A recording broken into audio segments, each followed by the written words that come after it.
우리 학우들 하나님 모든 여건과 건강과 환경을 허락하여 주셔서 이 배움의 때를 허락하여 주시고 세상의 가치와 유익함이 아니라 하나님 나라와 복음과 교회를 위해서 저희들이 준비하고 하나님 또 열심히 예배를 훈련받게 하시니 감사합니다.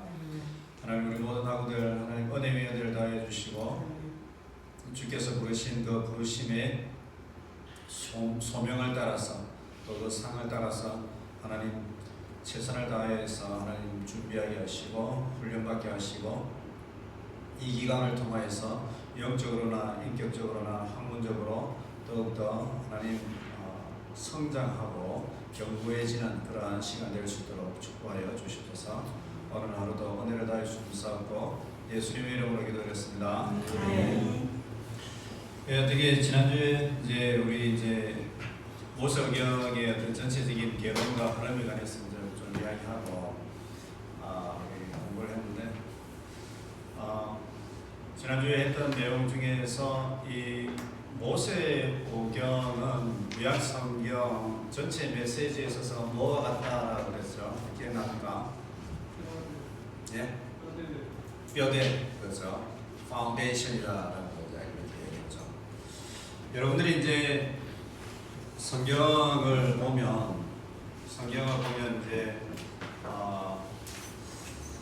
우리가 이제 전통적으로 이제 우리 한국 기독교와 세계 기독교가 가지고 있는 이 성경은 이 70인역의 번역본입니다. 70인역을 번역한 거예요.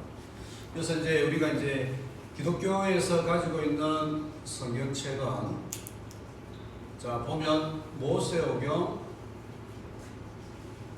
그 다음에 흔히 이제 우리가 역사서,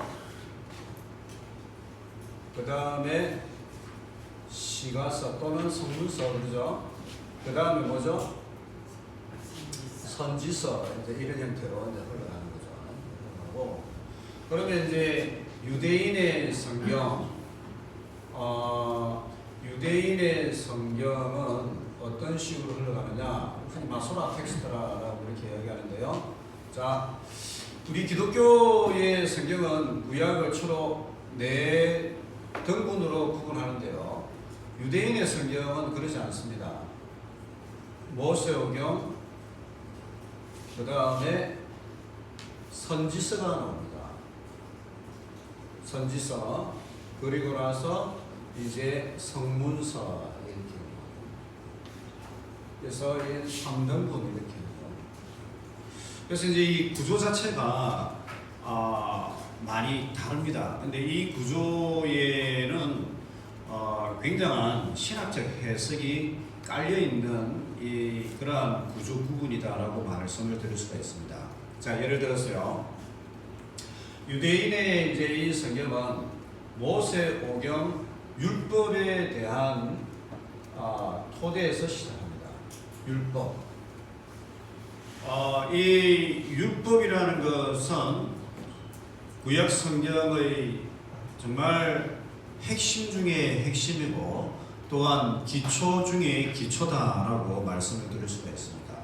그래서 여러분이 이제 모세오경에 보면 십계명이라든지 또 레위기의 정결법이라든지 또 다양한 그러한 어떤 계명들과 율법들이 여기에 있다는 것을 보게 되죠. 자, 그러면 이 선지서는 이 율법에 대하여서 어떻게 연관이 되느냐? 자, 여러분 이제 이 선지서는 그러면 이 율법과 어떤 연관을 가지고 있느냐? 어떤 연관을 가지고 있을까요, 여러분? 예. 예. 예. 예. 자, 잘 말씀하셨습니다. 율법에 대하여서 선지서, 전 선지서, 후 선지서가 있는데, 전 선지서는 여호수아서부터 역사서를 의미하는 겁니다. 여호수아서부터 역사서를 의미하는데, 자, 이것은 어떤 관점에서 율법을 해석하느냐? 자, 어떤 관점에서 해석한다고 지난 시간에 제가 이야기했죠?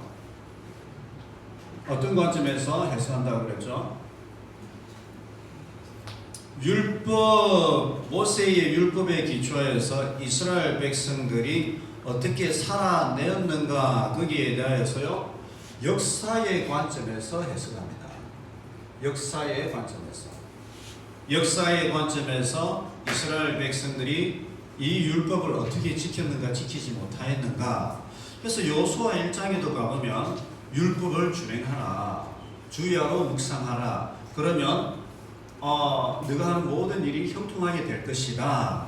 그러니까 이 모세오경에 나왔던 그 율법을 역사서는 준행할 것과 또 왕들이 그 율법을 준행했는지 못했는지 거기에 대한 결과로서 형통함을 누렸는지 그러지 못하였는지, 그리고 궁극적으로는 이스라엘 나라가 하나님의 율법을 지키지 못하기 때문에 포로에 놓였다라는 그 역사의 관점에서 이 율법을 해석하는 것이 전 선지서입니다. 그래서 여호수아서부터 역대상하 여기까지 오겠죠.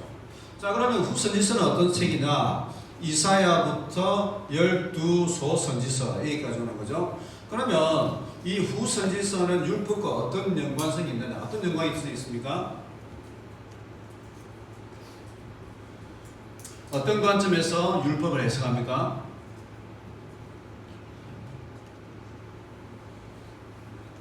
말씀의 선포, 선포의 관점에서 그 백성들이 당면한 새로운 역사적 상황이나 위기 속에서 이 선지자들이 율법을 재해석하고 새롭게 선포하는 그 내용들을 기록하고 있는 것입니다.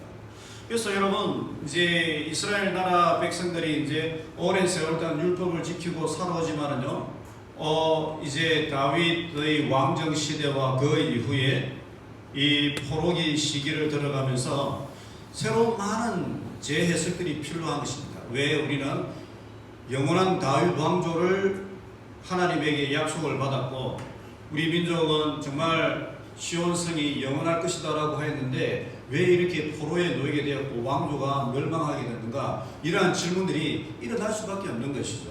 그러한 질문들에 대하여서 이 선지자들이 모세의 율법과 또 계명을 따라서 그 백성들의 질문에 말씀으로 선포하고 설교하는 내용들입니다. 뿐만 아니라 이스라엘 백성과 유다 백성들이 포로 가운데에 과연 우리 민족에게는 미래가 있는가? 모세의 율법에 근거해 볼 적에 우리가 이렇게 멸망하였다면 과연 우리에게 미래가 있는가? 거기에 대한 궁금증이 얼마나 많았겠어요?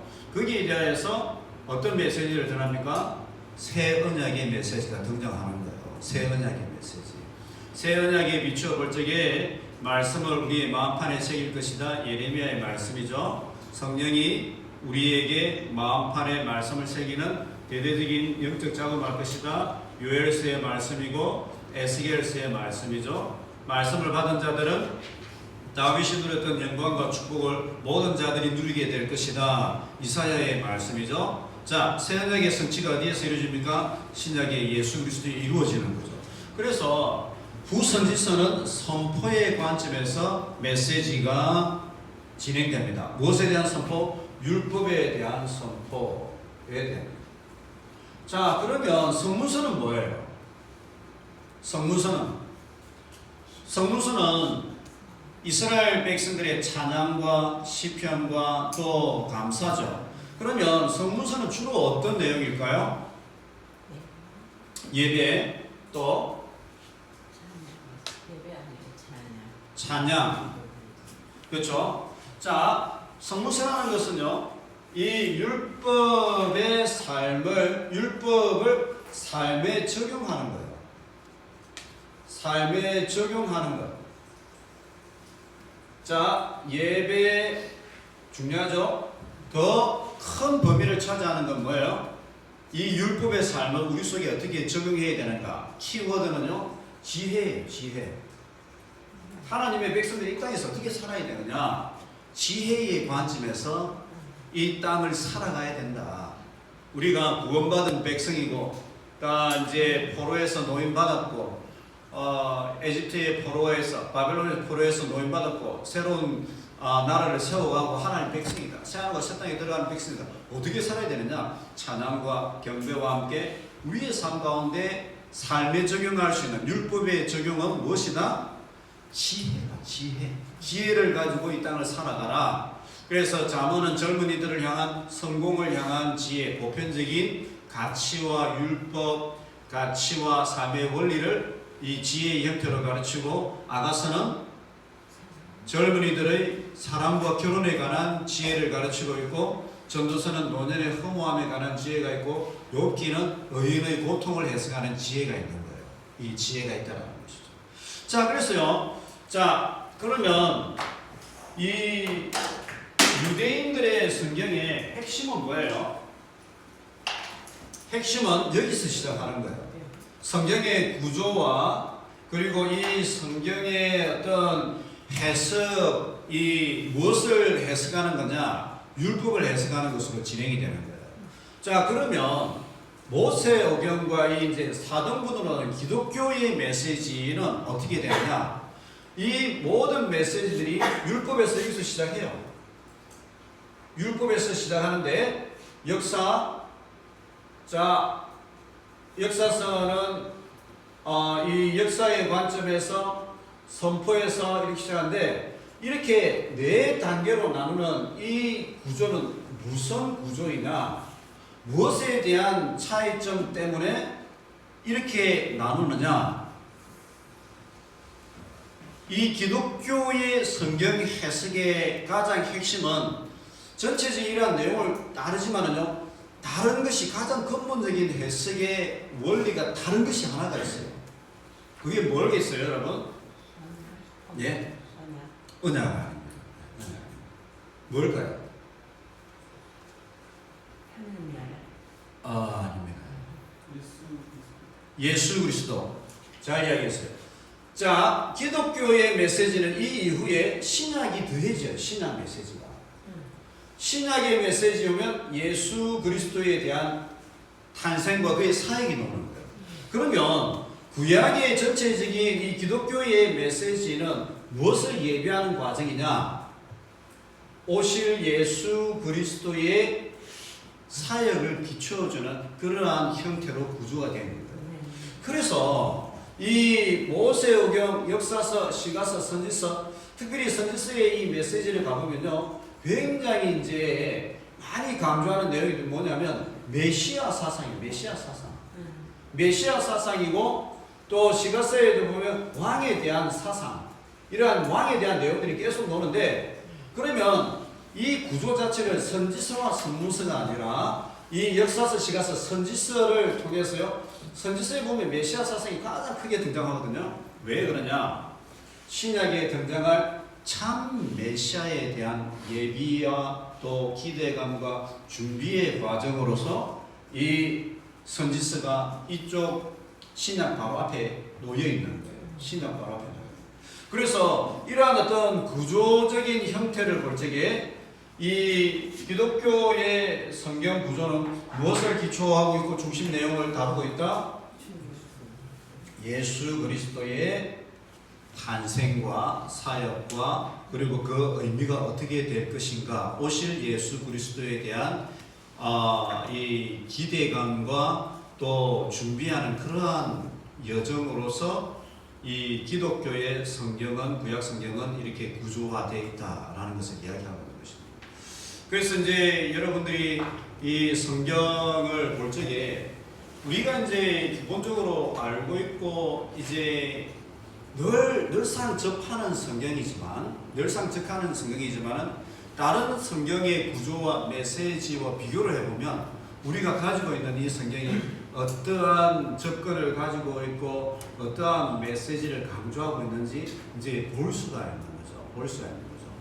그래서 여러분들이 이제 이 모세오경을 보면서 우리 기독교의 이 모세오경과 이 구조는 창세기 3장 15절에 원시복음부터 해가지고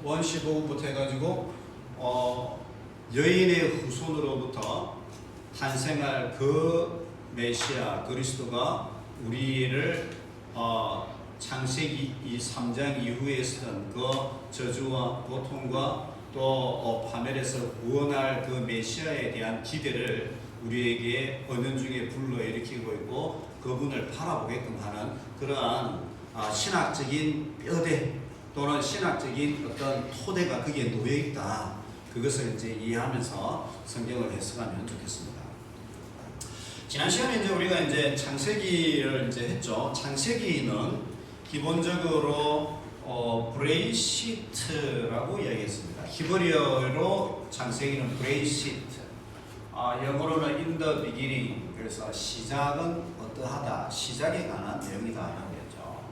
그래서 이제 70인역은 이제 제네시스다, 제네시스, 오리진이다. 여러분 70인역이 어떤 책입니까? 제가 이제 한두 번 방금 이 시간에도 이야기했는데 70인역은 어떤 성경책이죠? 표기는 이제 성경 학교에서 이제 70인역은 LXX라고 이제 이렇게 이야기합니다. 표기를 하고요. 또는 이제 이야기할 적에 이제 영어로 표현하면 셉투아진트다라고 해요. 셉투아진트. 셉투아 이게 70이라는 뜻이죠. 셉투아진트. 70인 성경이다 이 말인데 LXX도 70이죠.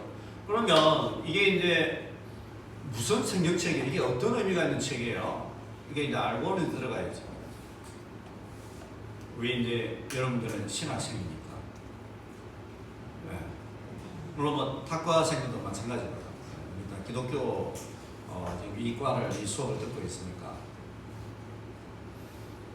자, 70인역은 어떤 책이에요? 예?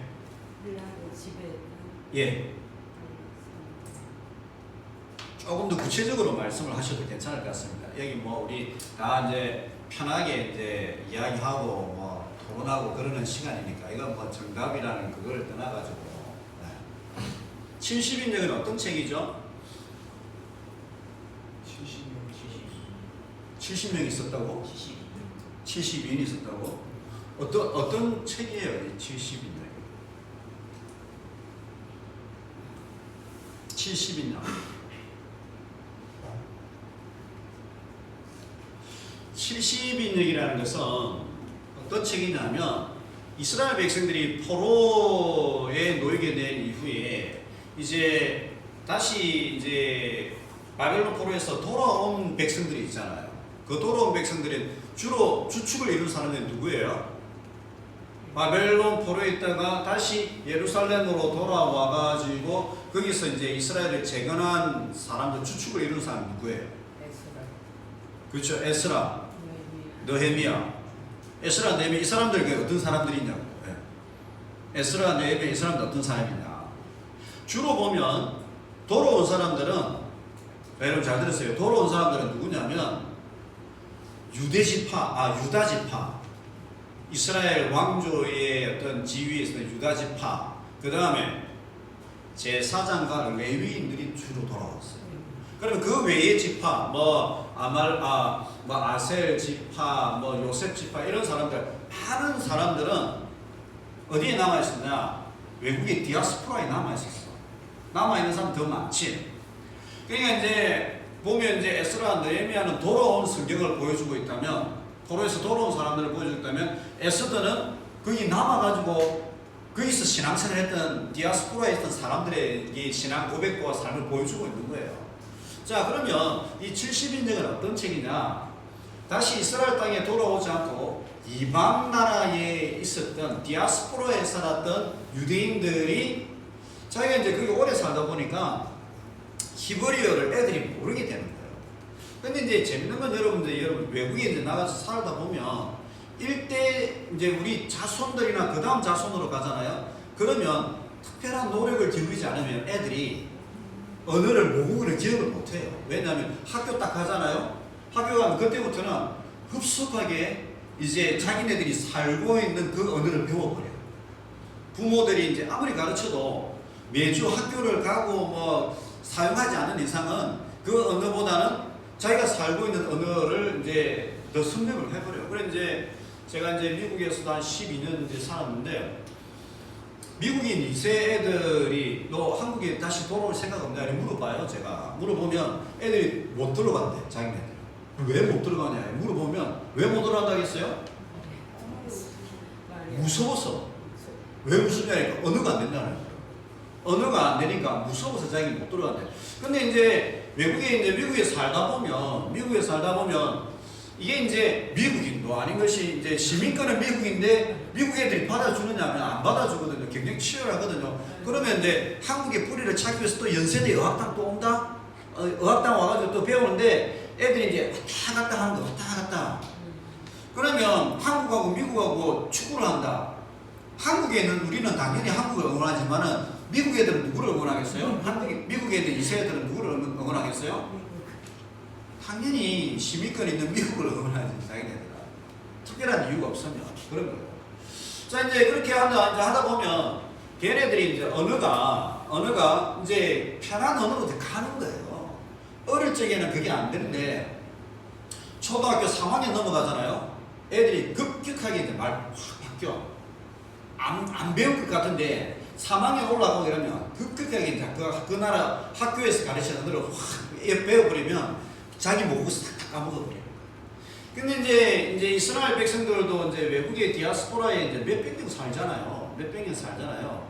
살다 보니까 이제 히브리어를 가지고 이제 있는 애들보다 세계 공용어인 이제 헬라어와 아람어를 더 익숙하게 해버리는 거예요. 세계 공용어인 아람어와 헬라어를 더 익숙하게 해버리는 거예요.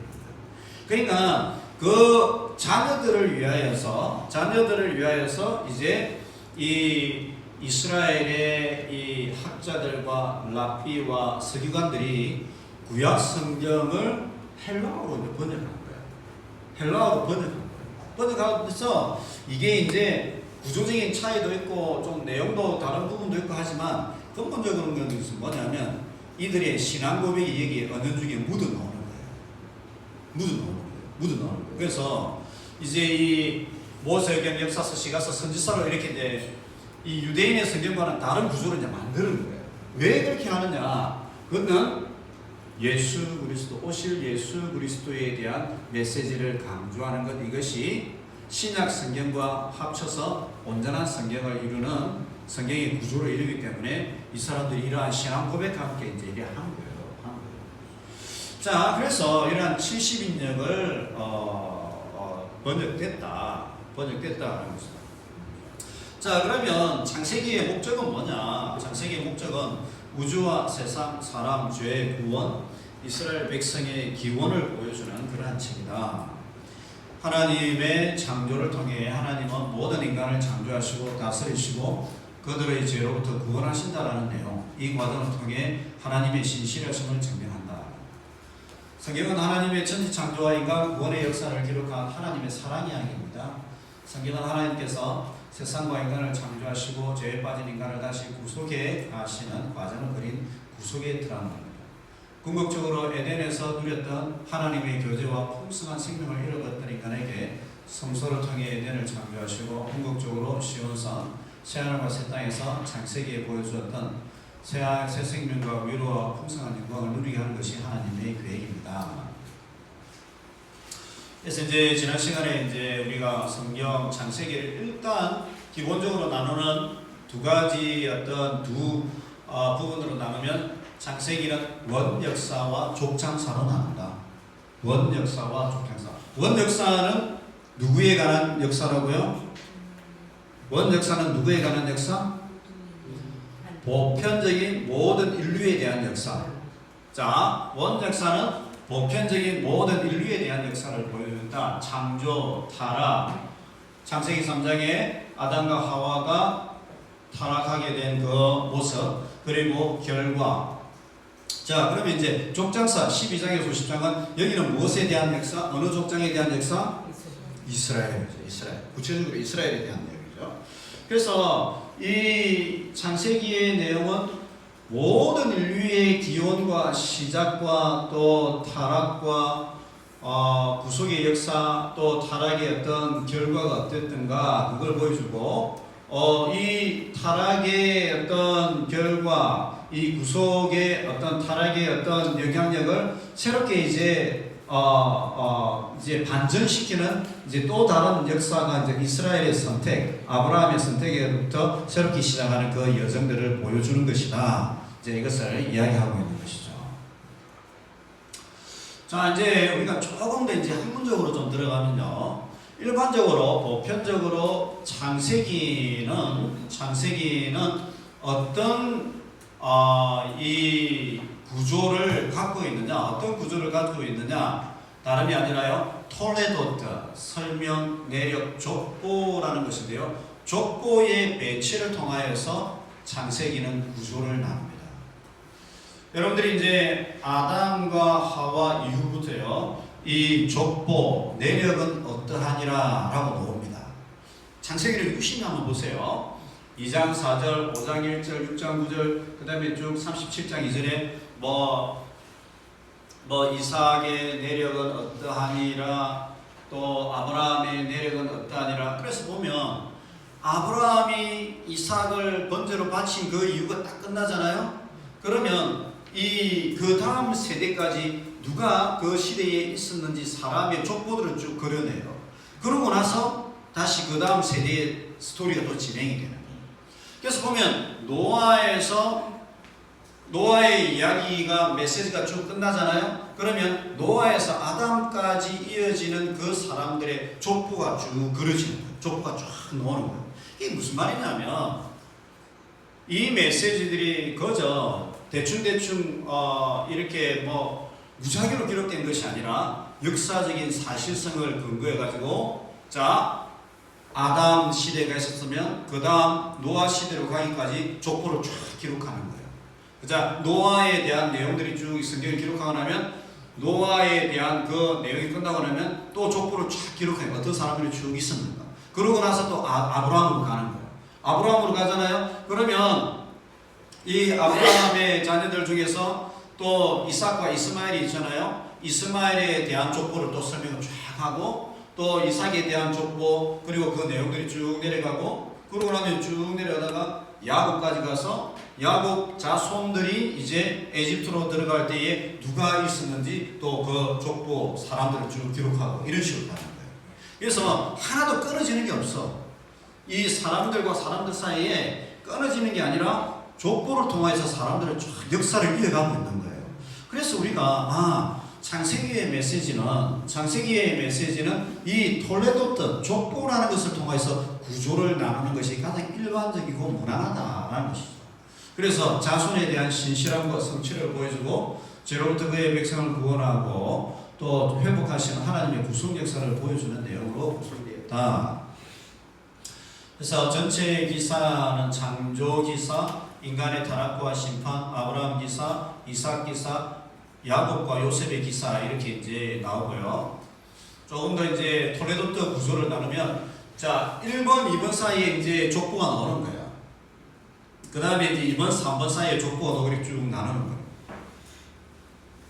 자, 그래서 이 이제 창세기의 메시지를 전체적으로 좀 더 나누면 창조 이야기, 하늘과 땅의 세대들, 아담의 세대들, 노아의 세대들, 노아의 아들들의 세대들, 셈의 세대, 데라의 세대, 이스마엘의 세대, 이삭의 세대, 에스의 세대, 야곱의 세대, 이런 식으로 메시지들이 구성이 되어 있다라는 것이죠. 자, 그러면 이제 우리가 창세기 이제 1장에서 2장, 창세기 1장에서 2장의 내용으로 이제 한번 들어가 보도록 하겠습니다. 창세기 1장에서 2장의 내용은 이 세상 모든 만물이 이제 어떻게 시작되었는지 기원에 관한 내용이죠. 기원에 관한 내용이죠. 인류의 기원에 관한 많은 설들이 있죠. 가장 대표적인 어떤 인류와 우주의 기원에 대한 어떤 대표적인 설들이 뭐죠, 여러분? 빅뱅이로. 또 가장 이제 대표적인 진화론, 또 그거와 반대적인 게 창조론, 그 다음에 이제 섞어놓은 게 최근에 들어온 게 뭐죠? 그거 섞어놓은 거 약간 창조는 창조인데 또 진화가 이루어졌다라는 그러한 설을 주장하는 게 있잖아요. 뭐요? 유신 진화로 들어봤나요? 들어봤죠? 처음 듣나요? 들어보긴 들어봤어요? 네. 일단 이제 모든 사람들은 이제 인류의 기원, 우주의 기원에 대해서 관심을 가져요. 왜 그러겠어요? 왜 이제 이 기원에 관한 어떤 이 질문을 던질까요? 여러분 이제 어렸을 때부터 교회 다니고 이제 창조의 메시지를 들어가지고 전혀 고민을 안 해보셨을 수도 있죠. 근데 보통 사람들은 안 그래요. 굉장히 고민하게 되죠. 왜 그러면 이 우주와 이 생명의 기원에 대해서 질문을 하고 이 질문에 대한 대답이 중요하냐? 왜 중요하겠어요? 자기 자신에 대해서 알게 되고 또 자기 자신이 어떤 존재인가 알게 되는 거죠, 그죠? 그다음 또 뭐 삶의 목적. 그렇지, 삶의 목적. 내가 뭘 위해서 살아야 되는가? 또 왜? 정체성. 그렇죠, 정체성. 어떤 세계관. 그러니까 이제 우리가 진화론 하면 모든 것이 무에서 우연한 계기로 인해 가지고 생명이 딱 뻥 생긴 것이고, 이 뻥 생긴 어떤 생명체가 진화를 해가지고 적응하는 것은 살아남고 적응 못하는 것은 죽었고, 이 모든 것이 어떤 뭐 우연의 결과이다라고 이렇게 쭉 나오잖아요. 그러면 그 가치관과 어떤 기본에 대한 생각을 가진 사람과 반면에 이제 하나님이 이 세상 모든 만물을 말씀으로 지혜로 창조하셨다, 하나님이 이 세상을 다스리고 계신다라고 믿는 그 사람과의 가치관이나 삶의 주체에 대해서 얼마나 차이가 있겠어요. 만약에 이제 여러분들이 하나님을 인정하지 않았다면 얘기도 안 왔겠지. 기본적으로 왜 왔겠어요? 나는 하나님의 존재를 인정하지 않는다. 모든 만물은 진짜 물질로 이루어졌고 진화의 과정으로 있다. 나도 하나의 물질에 진화하지 않는다. 그러면 어쨌든 저간에 돈 열심히 벌고 행복한 가정 꾸리고 잘 살다가 끝나면 이제 땡인 거예요. 이 생으로 끝나는 거죠. 근데 이제 우리가 그 정도 수준에서 우리는 인생을 보는 게 아니라, 나는 하나님의 백성이고 이 삶을, 이 세상을 하나님의 통치가 있는 곳으로 나는 다스리고자 하는 어떤 그러한 가치관과 세계관을 가지고 살아가는 거예요. 그러니까 이제 기원에 대한 문제는 그 정도로 이제 우리의 삶의 어떤 세계관과 삶의 관점에 있어서 중요한 어떤 방향을 제시하고 있고 잣대를 제시하는 거예요. 잣대를 제시하는 거예요. 여러분들은 그런 고민해 본 적 없어요? 너무 당연하게 받아들여서 어떻게 보면 여러분 그 과정이 없었을 수도 있어. 그런데 일반 사람들은 전혀 안 그래요. 그러면 이제 문제는 뭐냐? 우리가 이제 이것을 이제 진화론의 문제가 뭐고 유신 진화론의 문제가 뭔가, 그걸 좀 알아야 된다. 진화론의 가장 큰 문제는 뭐죠? 우연. 한 사람씩. 자, 진화론의 가장 문제는 뭐죠? 지나치게 인간의 의지를 믿고 하나님의 영역을 인정하지 않는. 그렇죠. 그것도 맞고. 일단은 진화론 자체의 어떤 문제가 모르겠어요. 진화론 자체의 문제. 우리가 이제 창조론과 비교하는 어떤 그런 관점도 필요하지만, 진화론 자체의 가장 중요한 어떤 학설의 가장 중요한 어떤 주장이 뭐예요? 모든 만물이 무에서 우연히 만들어졌다, 지어졌다. 근데 여러분, 우리가 생각해야 될 것은 상식적으로 그 어떤 과학자도요, 우연의 근거에서 과학적 결과와 어떤 실험을 도출하는 과학자는 아무도 없어요. 오늘날 시대는 아무도 없어요. 그 다음에 두 번째, 이 진화론은 부모 세대에 없었던 어떤 그런 유전 인자가 다음 세대에 전수가 되고 그 다음에 환경에 적응하는 이 종은 살아남고 적응하지 못하는 종은 도태되고 또 종에서 종으로 변화가 된다라고 그렇게 이야기하잖아요. 자 보세요. 그래서 원숭이가 사람이 되고 또 뭐예요? 새가 표범이 되고 이런 어떤 종에서 종으로의 진화를 이야기하는데 그러나 그러한 종의 변화와 종 간의 어떤 진화는 있을 수가 없는 내용이다라는 것이 과학적으로 이제 과학자들도 다 인정을 하고 받아들이는 거예요. 그래서 진화론은 우연에 근거한 이 학설 그리고 종에서 종으로 변화되는 이러한 어떤 진화의 과정에 대해서는요 더 이상 이제 우리가 왈가왈부할 그런 어떤 가치가 있는 것은 아니다. 그건 아니다. 그러면 두 번째 유신 진화론은 뭐예요? 유신 진화론. 유신 진화론. 요즘에 이제 과학자들, 기독교 학자들 사이에서도 유신 진화론이라는 것을 굉장히 많이 이제 주장하고 그렇게 해요. 알아요. 유신 진화론은 뭐예요? 신은 인정하는데 진화론을 인정하는 거예요. 조금 더 구체적으로 유신 진화론. 오직 말씀과 기도 외에는 관심이 없으신 것 같아요. 오직 말씀과 기도 외에는 다른 데는 좀 전혀 관심이 없으신 것 같은데, 자 유신 진화론이라는 것은 이 창조라는 것을 인정하지만 여기에 진화의 과정이 있었다는 것을 또한 접목을 시키는 거예요. 다시 말하면 창조 이후에 오랜 세월 동안 빅뱅의 이론과 그 다음에 이 점진적인 변화들, 진화들이 일어났다는 것을 인정하는 건데요. 이게 왜 어디에서 시작하느냐 하면 창세기 1장 1절부터 3장까지 창조 기사에 대한 내용을 믿음으로 있는 그대로 안 받아들이는 거예요.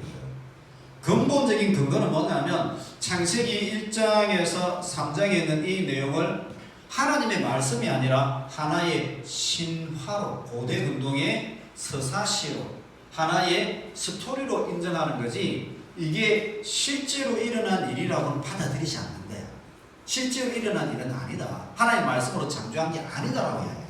그래서 무에서 유가 일어나게 되었을 뿐만 아니라 오랜 세월 동안 진화론자들이 이야기하는 것처럼 이 진화의 과정들이 일어나게 되었다라는 어떠한 그러한 내용들을 이제 유신 진화론자들이 이제 주장하는 거예요. 주장하는 거. 그러니까 출발은 어디에 있다? 유신 진화론의 출발은요. 창세기의 메시지를 하나님의 말씀으로 부정하는 거예요. 부정하고 하나의 스토리이지 이것은 결단코 신뢰할 말씀이 아니다라고 그 자유주의 신학 사상과 접목된 거예요. 그래서 우리는 유신 진화론도 받아들이지 않습니다. 창세기 1장에서 3장의 내용이 정황무한 하나님의 말씀이고 하나님께서 이 모든 우주 만물과 세상과 생명체를 말씀으로 창조하셨다라는 것을 우리는 받아들이는 거기에서요 이 창조론은 시작하는 거예요. 자, 그렇죠? 그래서 우리가 진화론과 유신 진화론과 비교하면 창조론은 어떤 것이다라는 게 이제 감이 좀 오죠, 그죠? 감이 오죠. 자, 그러면 우리가 창조론을 이제 좀 유심히 보고 창세기 1장, 2장, 3장의 메시지를 보고 창세기 1장에 이제 좀 이제 이 하나님이 이제 1장 5절부터 이제 하나님이 이르시되 하면서 빛이 있으라 또 하늘과 땅 사이에 궁창이 생겨라 하늘을 그리고 땅 바다는 물들이 다 모이고 물이 모이면서 땅이 드러나라. 자 이렇게 이제 창조의 스토리가 메시지가 스토리를 하면 안 되지. 하나님 말씀이 진행이 되죠. 진행이 되는데 그럼 여기에는 어떤 원칙과 어떤 모습이 있다, 구조가 있다는 거죠. 첫 번째로는 첫째 날, 둘째 날, 셋째 날에는요 주변 환경과 주거 공간을 만드시는 모습, 주변 환경과 공간을 만드시는 모습. 그 다음에 넷째 날, 다섯, 여섯째 날에는 주관자 다스리는 이 환경과 이 주거 공간을 차지하고 다스리는 이 개체를 만드시는 모습이다. 그래서 첫째 날에는 빛이 있으나, 둘째 날에는 하늘을 만드시고, 셋째 날에는 땅과 식용, 식물을 만드시고요. 그 다음에 넷째 날에는 광명체, 해와 달과 별들, 이제 더 구체적으로 해와 달과 별들이 하늘과 어둠과 낮을 주관하는 그런 이 주관자들이고요. 다섯째 날에는 물고기와 새들을 만들고, 여섯째 날에는 육상 동물과 인간을 이렇게 쭉 만들었다라는 것이죠. 그리고 일곱째 날에는 안식하셨다라는 것이죠. 그래서 이제 첫째 날, 둘째 날, 셋째 날에는 어떤 이 주거의 어떤 이 환경을 만드셨고, 그 다음에 넷째, 다섯, 여섯째 날에는 거기에 거하고 그것을 다스리는 그러한 어떤 주관자들을 우리에게 보여준다라는 것입니다. 그래서 이제 제가 이제 이 창조 기사를 보면서 특별히 이제 좀 눈에 들어오는 이제 메시지가 이제 뭐냐면, 여러분 이제 창세기 1장 1장을 읽어보신 적이 있습니까? 언제 읽어보셨습니까, 여러분? 언제쯤 읽어봤습니까? 읽어본 적 있죠? 지난주에 읽었습니다. 저는 이제 어제 한번 읽어봤습니다. 어제 한번 읽어보고. 뭐 창세기 1장 안 읽어본 분 있나요? 우리 기독교 우리 학우들 중에 안 읽어본 적 거의 없겠죠, 그죠? 안 읽어본 분은 있는 것 같긴 한데. 물론 오늘 가서 한번 읽어보세요. 근데 좀 눈에 이제 들어오는 장면들이 반복해서 등장하는 단어들이 이제 있는 거예요. 이제 첫 번째는 뭐냐면 복이 좋았다. 하나님께서 이 땅과 또 에덴 동산을 아름답게 지으셨다. 세상을 아름답게 만드셨다. 우리 인생도 아름답게 만드셨다. 너무 여러분 고민하고 힘들고 막 내 인생이 막 힘들다 그렇게 막 생각하지 마시고 아름답게 만드셨다. 세상이 아름답구나. 아름다운 곳이구나. 여러분들 다 괜찮은 분들이에요. 여러분들 다 좋아 보이시죠? 괜찮은 분이고. 자, 이게 이제 아름답다라는 게 이게 진짜 대단한 말이다. 나중에 제가 설명할게요. 이 말이 대단한 말이구나. 아름답다는 계속 반복해. 좋았다. 좋았다. 두 번째로는 이제 뭐가 나오냐면 하나님이 이제 이르시되 선포.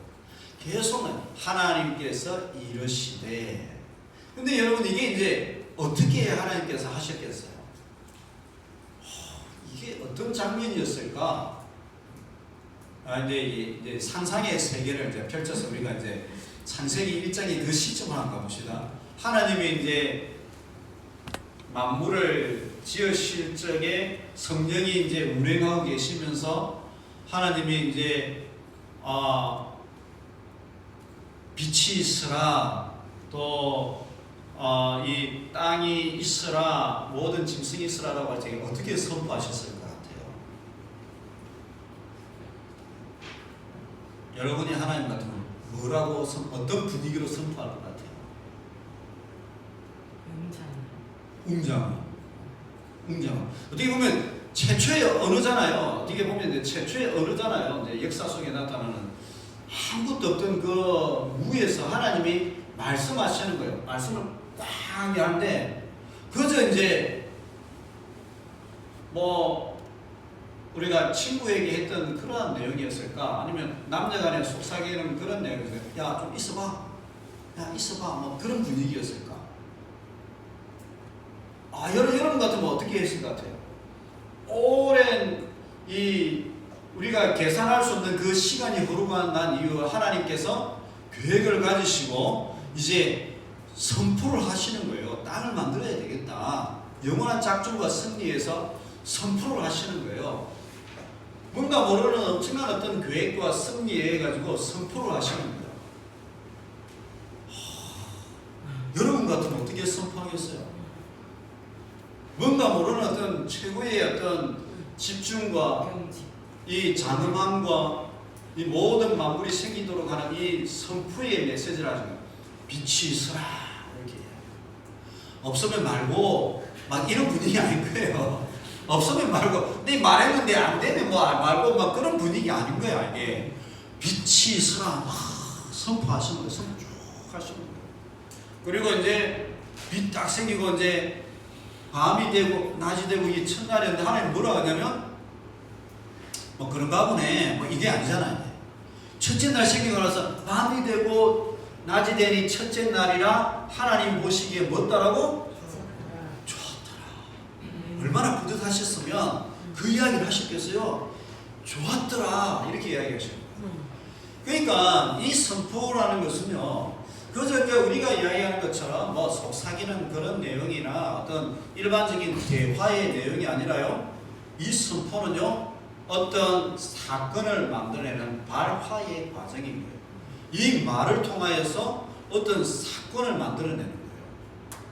그래서 이제 제가 이제 이 히브리어는 이르시되 이 말과 또 이름 지었다는 이 말들이 보면 아마르 카라 히브리어로 그런데 카라 이 하나 써줘야지.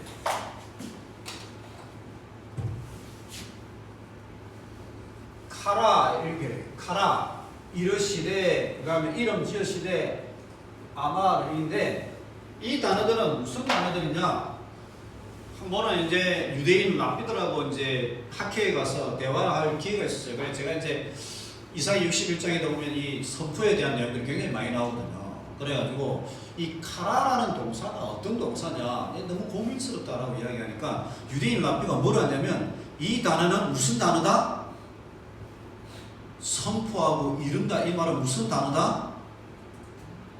선포하고 이른다 이 말은요 명령 그보다 조금 더 높은 차원에서 선포한다 이 단어는 어떤 단어다? 이르시되 그러니까 여러분들이 이런 생각을 해본 적이 아직 없으니까 제가 물어봐도 뭘 떠오르는 게 없죠 지금. 이르시되 이 말은 뭐다? 창조의 언어다.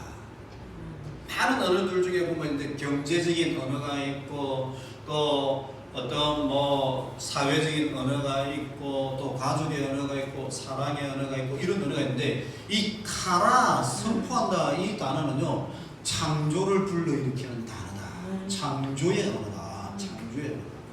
여러분 이게 얼마나 대단한 건지 알아요? 여러분 창조의 언어.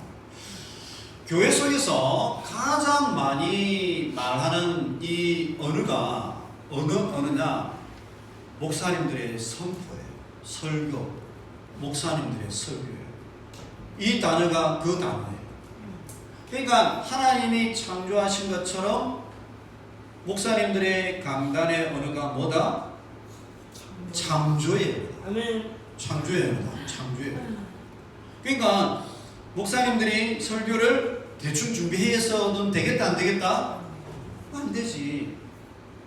그리고 가정에서도 마찬가지예요. 가정에서도 부모님이 어떤 말을 사용하느냐에 따라서요 아이들의 자존감이 높아지기도 하고 낮아지기도 하고.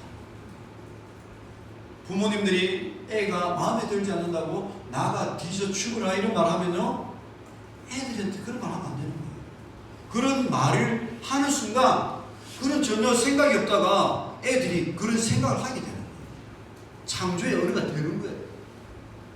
그러면 구역 모임에서 구역 식구 부모님들이 구역 식구인분들이 기도하고 말씀을 나누는 것도요 창조의 언어가 되는 거예요. 이제 우리가 왜 그런 어떤 언어의 창조적인 능력을 가지고 되느냐? 우리가 하나님의 형상으로 지음받았기 때문에. 하나님의 형상으로 지음받았기 때문에. 말을 조심해요. 우리가 말을 하는 순간 우리의 사고 체계도 그렇게 바뀌어지는 거예요. 생각의 체계도. 그래서 중국인 속담이 어떤 속담이 있느냐? 말을 잘하면 겨울에도 살구꽃을 피울 수 있다. 말을 잘하면 겨울에도 살구꽃을 피울 수 있는데 말을 잘 못하면 여름에도 고드름이 생기게 할 수 있다. 리얼한 말이죠. 리얼한 말. 말을 잘 하느냐 못하느냐. 근데 이제 저는 이렇게 알고 있어도 말을 잘하는 것은 참 중요한데 쉽지 않은 것 같아요. 그래서 다윗이 파수꾼을 내 입술에 세웠다. 그렇죠. 파수꾼. 근데 이제 보면 좀 사회적인 지위나 이런 데 참 인생을 잘 사시는 분들은 이 말이 좋아. 말이 좋아. 이 말이 험악한 사람 있잖아요. 인생이 좀 험악해지는 거예요. 그럼 순전히 저의 여담이에요. 말이 험악한 사람들이 있잖아요. 인생이 험악해지는 거예요. 인생이 말이 좋아야 돼. 말이 좋아요. 자, 그래서요, 이 카라 아마는 이것은요, 창조의 언어다. 창조의 언어다라고 이야기하는 거예요. 잠시 쉬어가도록 하겠습니다. 우리도 인간이기 때문에 좀 쉬어가면서 해야 됩니다.